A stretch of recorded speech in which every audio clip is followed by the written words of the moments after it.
Yes. So we have BoloForms, and let's add Paresh. Correct. Hello, Paresh. Hi, Patrick. Hi, Edwin. Great to make your acquaintance. Can you give us a quick 30-second elevator pitch for BoloForms? Sure. So traditional companies still run on paper, emails, and long phone calls. They're inefficient and highly bloated. The pressure of manual work and keeping everything in place just suffocates the employees. And the end-to-end business owners are not at all aware of the aggregate data of approvals. Our software cuts through the inefficiencies by digitizing all the approval process inside the company in a single dashboard. We do this with a simple Google Forms add-on that transforms Google Forms into interactive workflows in less than 2 minutes. Thank you very much. So I really love your 50-character description of this company. It describes exactly what the product does, and you can immediately visualize it as a product person and go into like, do I care about this space or not? This is a great example of a company where like clearly there is a very large problem implicated by this, which is like, how do businesses manage operational workflows on a global scale for businesses from the smallest businesses in the world to larger enterprises? And we can talk about all of that in the future.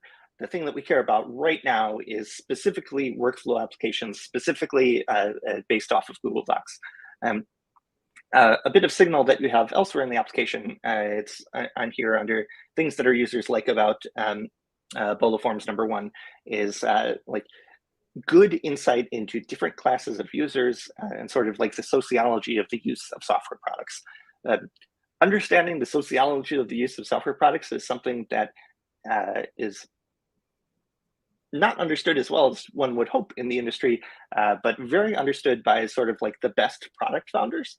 And so being able to talk at length with conviction and with reasons behind those convictions is a very good signal to have in your application. And so I love where that comes in. Would love to have even more of it.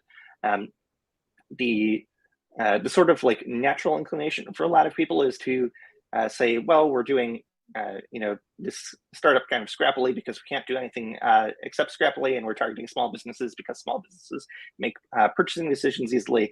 And I'd like that this is not that pitch. This pitch is there is something that the largest workflow applications just don't get about the industry, and they structurally can't don't get about the problem space, and they structurally cannot get it about the problem space because they're focused solely on office-based knowledge workers.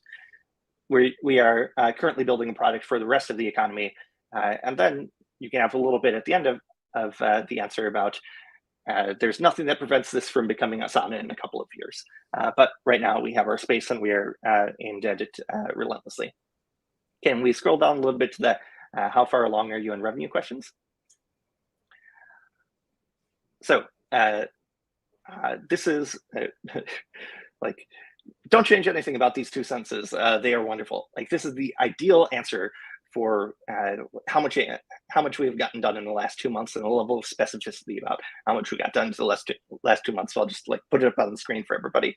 On this date, within the last 2 months, we did this. We have seen X installs since then, and a compound monthly growth rate of 250% month over month. Like, gold star, 3 thumbs up, and congratulations on the well-deserved success. If you don't have those metrics, don't feel bad about that. Just put what you got in here. But if you do have those metrics, definitely make sure that those metrics get highlighted in this fashion. You mentioned a lot here about the paid tier, et cetera, introducing it. If I were in your shoes, and I think the YC application reviewer will try to be putting themselves in your shoes, they probably care a little bit less now about whether you're able to monetize that, and more whether you're able to like quickly learn from users and get something that is incredibly sticky for customers that are in your sweet spot and maybe slightly outside your sweet spot in terms of use case. So I do like the notion that you've like proved people will pay for this in the abstract, but in terms of like how you spend your next couple of weeks, I would spend it on talking to more users than you feel is reasonable versus like trying to optimize for your conversion rate to the paid plan.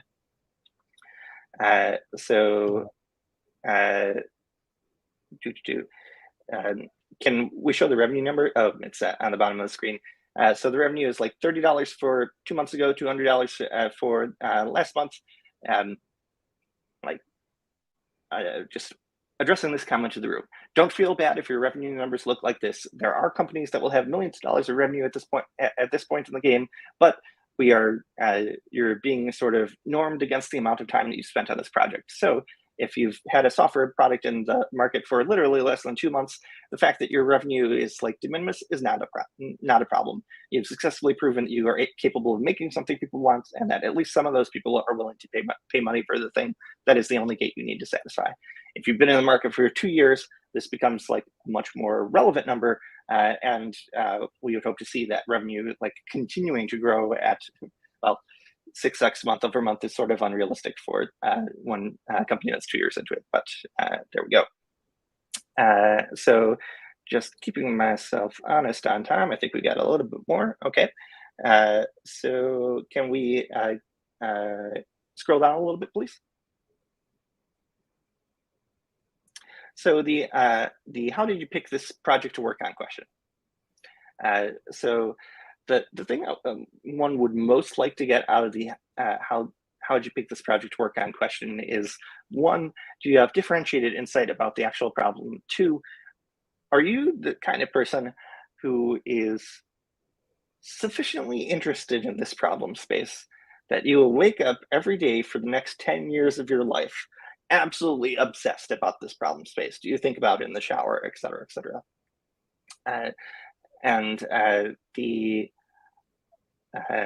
Like, companies are at all stages at the point where they do a YC application, but great parts of great answers for this question typically are, I encountered this problem myself in my previous life and or previous jobs. We've been talking a lot to users about it. We hear similar things from them. I've learned that some things that I believed about this were false. Here's some examples, and some things I believed about this are true. Here's some other examples. I love the specificity here. We also noticed that almost all their employees or HR admin people maintain this data manually and hated doing so. That is a very common thing when we'll hear about using software, is that the users actually hate their current workflows and they hate the software they use. But like merely hating the status quo is not enough. Like specifically, what do you hate about the status quo suggests that I've had actual customers with actual users. I've sat over their actual shoulder and watched them do the actual work.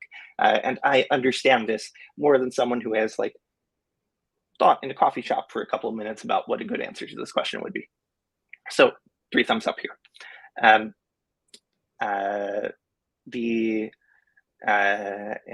Keeping myself honest on time, we don't have all that much time to chat, but going to the who are your competitors and what do you understand about the business, but they don't. Just calling back to the previous comment about the sociology of software use, I think you could hone on your wording of this a little bit in both this question and the first question. But one of the single highest signal bits about your application to me was that you understand the sociology of like using software in very professional audiences, engineers, other office-based knowledge workers versus operationally focused employees at small companies, et cetera, et cetera.